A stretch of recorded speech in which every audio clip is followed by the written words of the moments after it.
Welcome back to Fru World Explorer.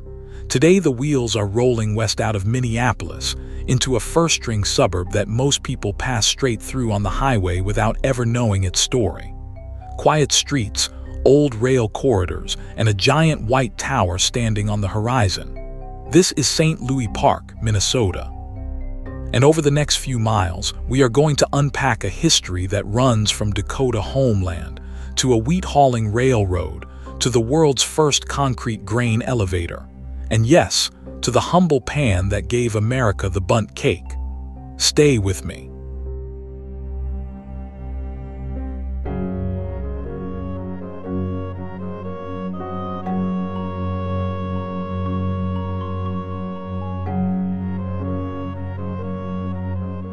Let us place ourselves first.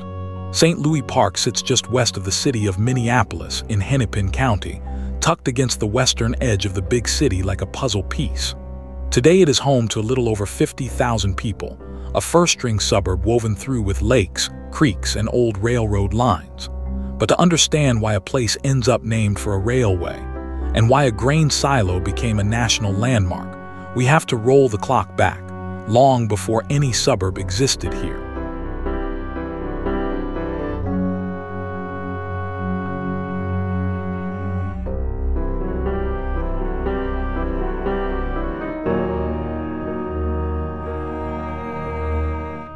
Long before streets and rail lines, this rolling country of marsh, oak, and tallgrass prairie was part of Mni Sota Makoce, the homeland of the Dakota people.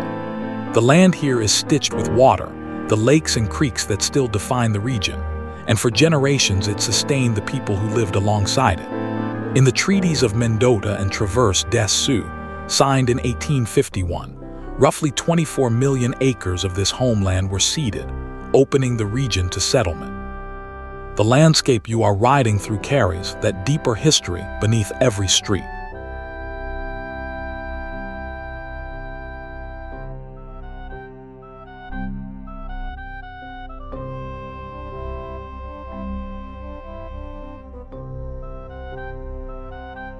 Settlement came, and with it, the thing that would give this place both its shape and its name, the railroad. In 1870, a group of local Minneapolis millers organized the Minneapolis and St. Louis Railway. Their goal was practical and a little defiant.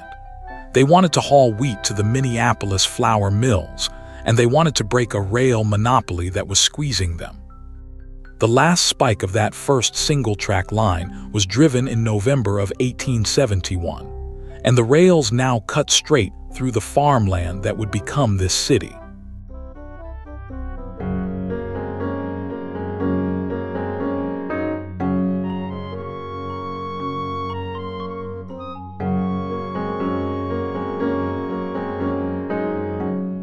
So here is where we clear up a great misunderstanding.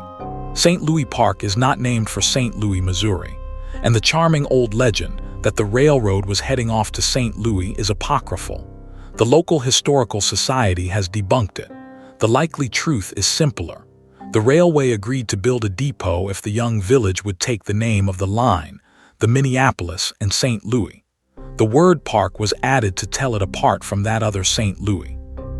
For a few years, from 1887 to 1890, the post office even went by the name Elmwood.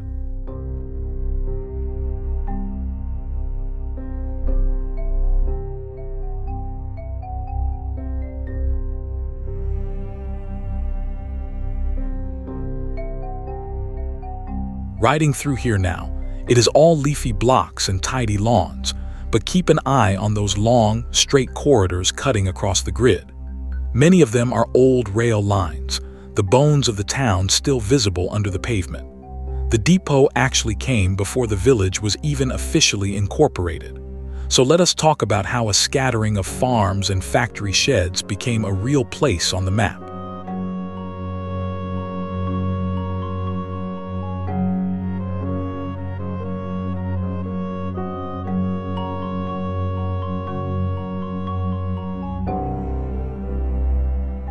The village of St. Louis Park was incorporated in 1886. For decades it grew as a modest industrial village on the edge of a booming flour milling metropolis. The big change in status came much later. In 1954, voters approved a home rule charter, and the village officially became a city. And interestingly, the community did not formally brand itself as the park until 2008, with a new slogan, "Experience Life in the Park."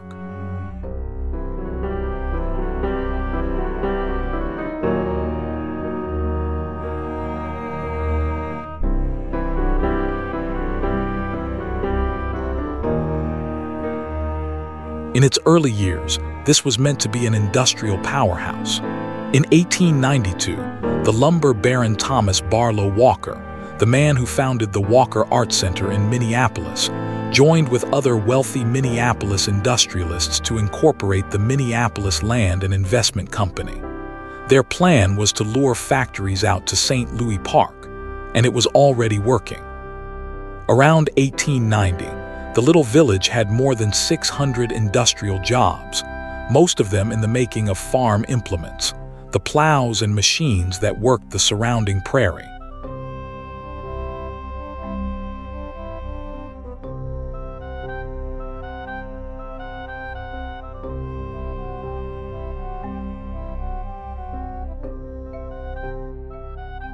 The heart of that first industrial dream ran along Walker Street, in the 6400 and 6500 blocks. This was the original commercial core, laid out in an 1892 plat with the wonderful name, the rearrangement of St. Louis Park. The anchor was Walker's own building, a two-story brick structure begun in 1888 and finished in 1892. It is the oldest commercial building in the city, and remarkably, it is still standing. The district thrived until the national financial crash of 1893, and then it stagnated for close to 50 years.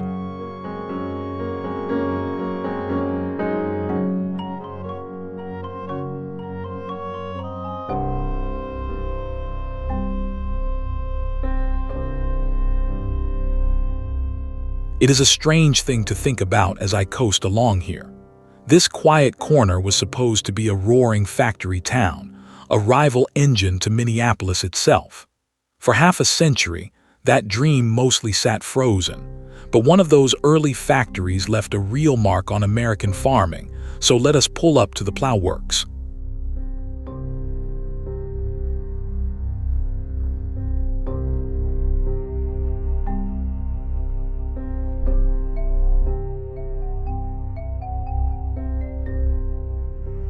Those early industrial jobs centered on the Moline Plow Company, a farm implement works that shaped the local economy. Over time, the firm evolved into a name many Midwestern farmers would come to know, Minneapolis Moline. The company kept manufacturing here in St. Louis Park all the way into 1929. For a town ringed by wheat and prairie, building the machines that turned that soil was a fitting trade.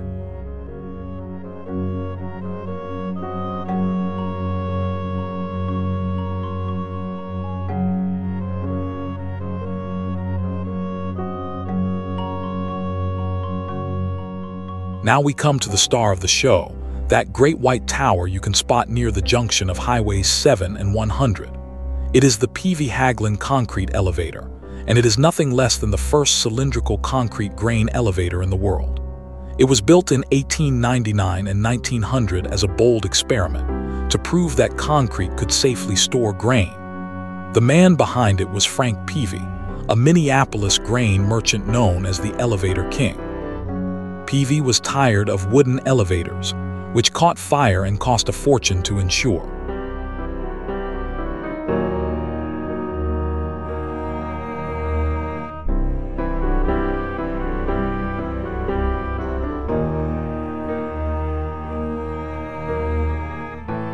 To build it, Peavey hired a civil engineer and contractor named Charles Haglin, and Haglin came up with a genuinely revolutionary idea, a method called slip forming. Picture a round mold wrapped in steel hoops. You fill it with concrete, let it harden, then lift the mold up and reassemble it above, pouring the next ring on top of the last. Ring by ring, the tube climbs into the sky. The walls were 12 inches thick at the base, tapering to 8 inches near the top, wrapped around an interior about 20 feet across. That same slip-form technique is still used to build concrete towers today.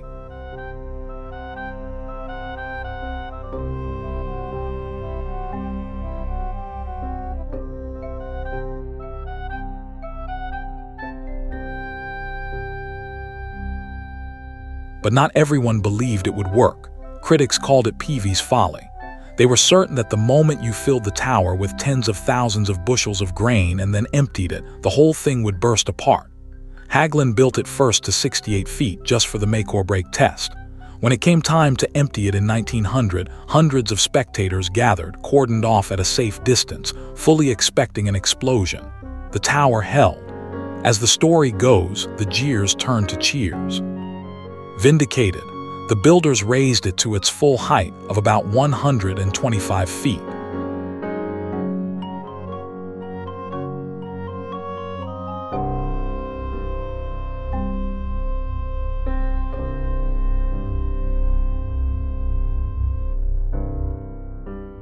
It is genuinely humbling to ride past it, a structure that people were sure would explode, still standing well over a century later, now painted with the name of the company whose land it sits on. And that brings us to one of the sweetest chapters in this city's story, quite literally. Let us keep rolling toward the home of a kitchen icon.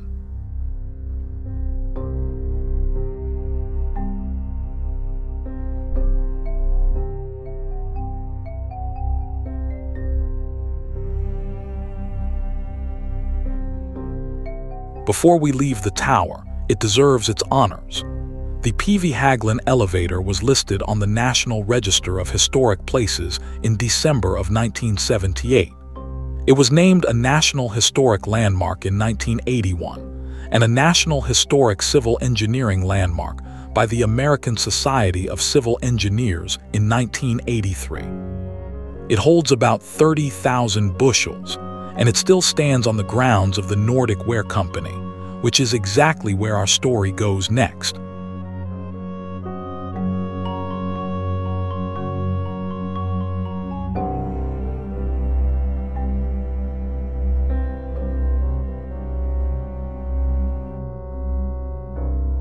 Nordic Ware began, as many great things do, in a basement.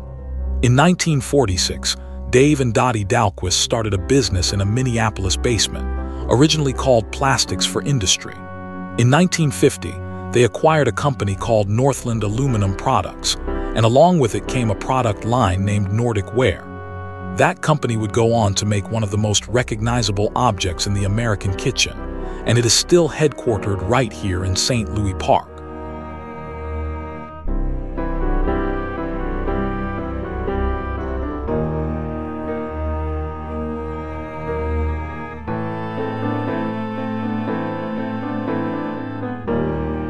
Around 1950, members of the Minneapolis chapter of Hadassah, a Jewish women's service organization, came to Dave Dahlquist with a request. Among them were Rose Joshua and Fanny Shanfield. They wanted a lightweight metal version of the heavy cast-iron mold used to bake a traditional cake called Kugelhopf. Dahlquist made it for them in cast aluminum. The name is a play on the German word Bundt, meaning a gathering, and the family added a letter T on the end so they could trademark it. The Bundt pan was born.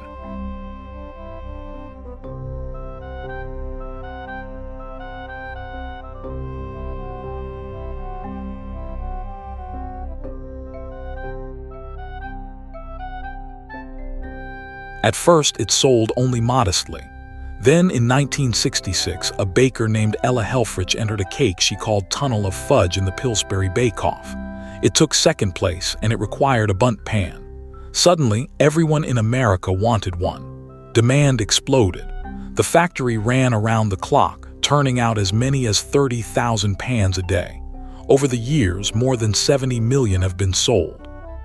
And to this day, Nordic Ware still makes more than 90% of its products right here in the Minneapolis area.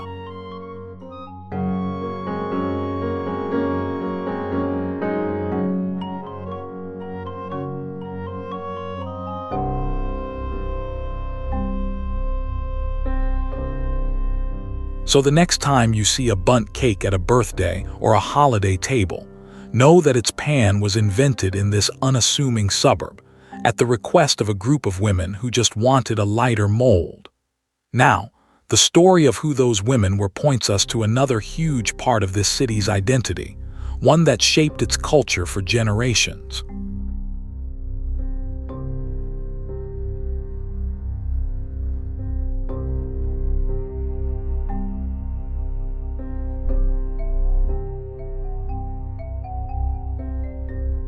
After the Second World War, many Jewish families moved to St. Louis Park from the inner city of Minneapolis. They came for cheap housing, but also for something they could not find in many other suburbs: freedom from the discriminatory covenants that barred Jewish families from buying homes elsewhere. St. Louis Park did not have them. The community grew so quickly that by 1959, 28% of all the Jews in greater Minneapolis lived right here. That community would shape the character of the city, and it would produce some remarkable people.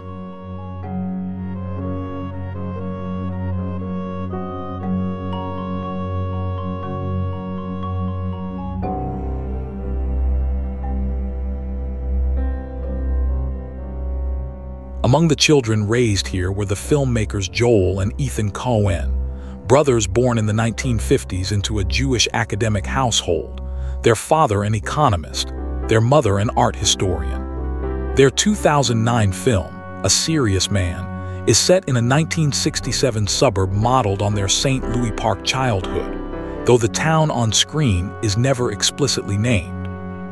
The city also raised the senator and comedian Al Franken, who was born in New York but grew up here, and the New York Times columnist Thomas Friedman, who once eulogized his high school journalism teacher, Hattie Steinberg.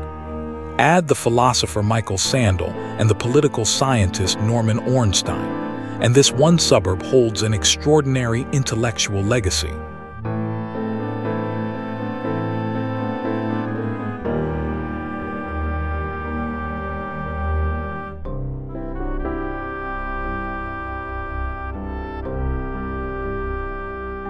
Not every chapter is sweet, though, and an honest history has to tell the hard parts too. From 1917 to 1972, a plant here, Riley Tar and Chemical, treated utility poles and railroad ties with coal tar and creosote. The waste, laden with toxic compounds, was discharged into an on-site ditch and bog, and the creosote seeped down into 4 separate aquifers. Minnesota's brand new pollution control agency sued in 1970. The city bought the land in 1972, and in September of 1980, the federal government sued under the new Superfund law, in one of the very first such cases in the entire country.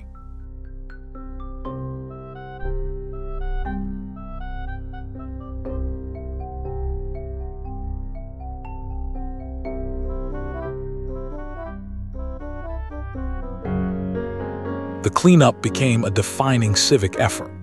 The site was added to the federal priorities list in 1985, and the city built water treatment plants using granular activated carbon in 1985 and again in 1991.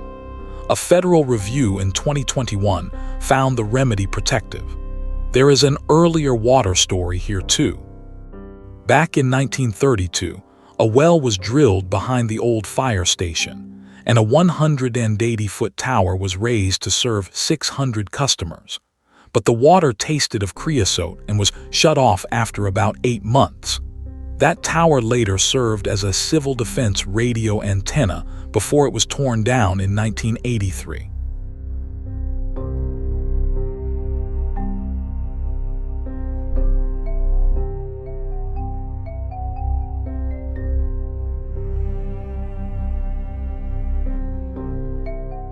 It is a reminder that a place can be both a maker of beloved things and a keeper of hard lessons, and that a community is measured partly by how it faces that second kind.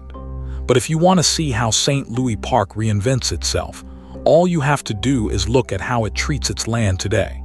Let me take you somewhere green.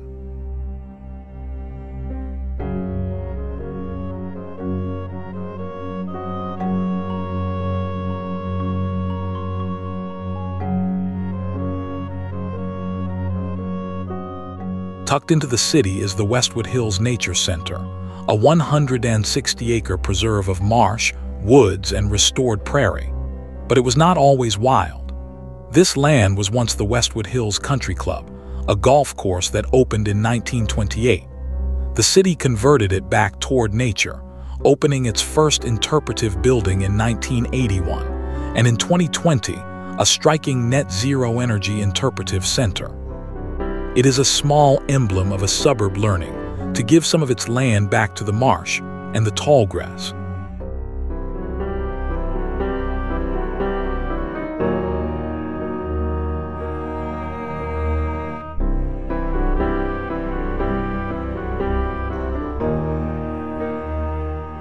And that spirit of reinvention is all around me as I ride. Many of these smooth trails are old rail lines reborn.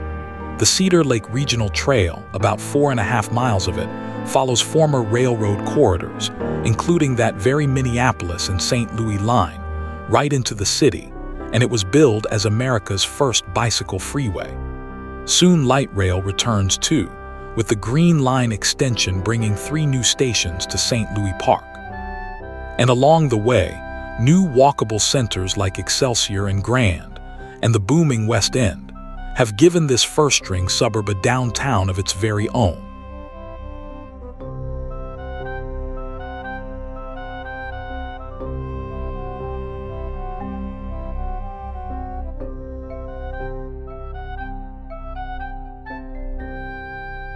From Dakota homeland to a wheat railroad, to a tower everyone swore would explode, to the pan behind 1 million birthday cakes, St. Louis Park turned out to be so much more than a name on a highway sign. Thank you for riding along with me through this quiet, surprising city. If you enjoyed this journey, do hit that subscribe button and join Fru World Explorer, because there is always another town, another trail, and another story waiting just up the road. Until next time, keep exploring.